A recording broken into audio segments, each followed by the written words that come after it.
Hello বন্ধুরা, এই যে আমার রান্না শুরু হলো খাসির মাংস। হ্যাঁ, কী আর করা যাবে, রান্না তো করতেই হবে। এই যে আমি তেলের উপরে পেঁয়াজ, টমেটো, কাঁচা লঙ্কা দিয়ে আজকে একটু হালকা রান্না করব। প্রচণ্ড গরম, কিন্তু তারপরেও আবার সেটাকে টেস্টি করতে হবে, না হলে আবার বলবে ভালো হয়নি। বুঝলে বন্ধুরা, এই জন্য এটাকে ভালো করে ভাজবো। টমেটোগুলো গলে যাবে, পেঁয়াজগুলো একদম লাল লাল হয়ে যাবে। আর আমি এই যে মাংসটা সিদ্ধ করে রেখেছি, এরপরে আমি তোমাদের দেখাচ্ছি। তো বন্ধুরা, এই দেখো আমার মাংসের ফাইনাল লুক। আর এদিকে রান্না হয়েছে টক, আমের টক।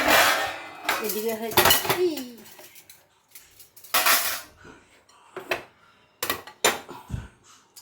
হ্যালো বন্ধুরা, এই যে দেখো আমি রান্নাঘরে তোমাদের দেখাতে এলাম আজকে দুপুরের মেনু।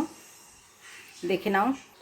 আজকে এই যে আজকের মেনু হচ্ছে খাসির মাংস। এই যে হ্যালো বন্ধুরা, এই যে আমার মাংসের ফাইনাল লুক। এই যে এই যে একটু ঝোল রেখেছি, যেহেতু আজকে মেন হচ্ছে মাংস আর টক আর দই মিষ্টি আর আইসক্রিম। এই আজকের আমার মেনু। ঠিক আছে বন্ধুরা, ভালো থেকো, সুস্থ থেকো, জামাই ষষ্ঠী এনজয় করো। আর আমার চ্যানেলটাকে একটু সাবস্ক্রাইব করে দিও বন্ধুরা। ধন্যবাদ।